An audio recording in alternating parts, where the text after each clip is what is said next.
Объехать страну вдоль границ 34 тысячи километров за 283 дня. Путешественники проекта «Россия-2021» уже 8-й месяц находятся в дороге. Их цель – проложить новые туристические маршруты, собрать уникальный материал о природе, климате и традициях.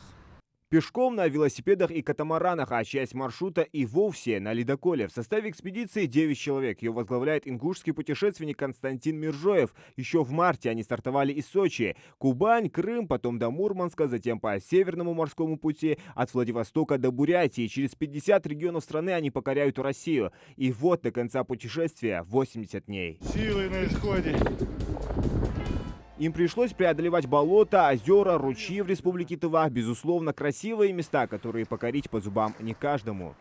Все сыпется.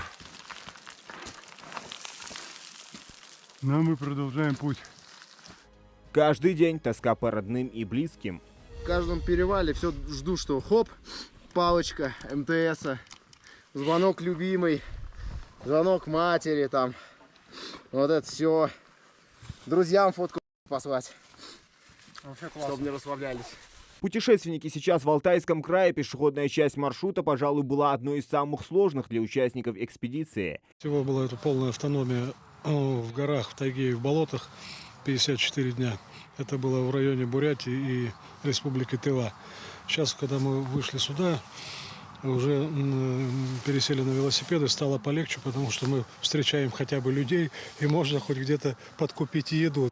Основная задача экспедиции – показать нашу страну, ее богатейшее природно-географическое, историческое и культурное наследие.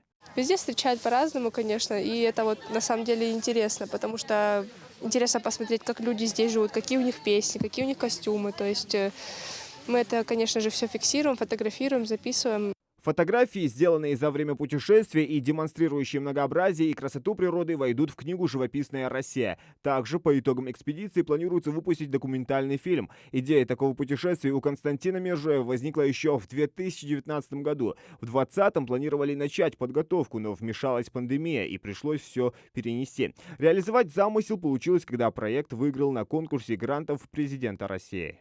Я, наверное, не утратил детское любопытство, и мне все время хочется посмотреть, что там. Там, где я не был, что-то изменилось. Хотелось бы посмотреть, как оно изменилось и так далее. Как сказал пророк Мухаммед, сказал: вы не говорите, что вы можете, скажите, сколько вы прошли. Здесь вот это на самом деле очень такая интересная фраза, и хорошая она, наверное, касается каждого из нас. Потому что человек тот, который проходит что-то, не только там ногами, но и в душе своей, он, наверное, становится совершенно другим человеком. Впереди у путешественников Омская, Тюменская, Курганская, Челябинская, Оренбургская и Саратовская, Волгоградская и Астраханская области, Ингушетия, Дагестан, Чечня, Северная Осетия, Кабардино-Балкария и Ставропольский край. Финишировать второй велосипедный этап будет в поселке Пхия, Карачаево-Черкесии. В конце этого года, преодолев более 35 тысяч километров, участники экспедиции завершат свой путь на курорте Красная Поляна. Зелимхан Калоев, Новости 24.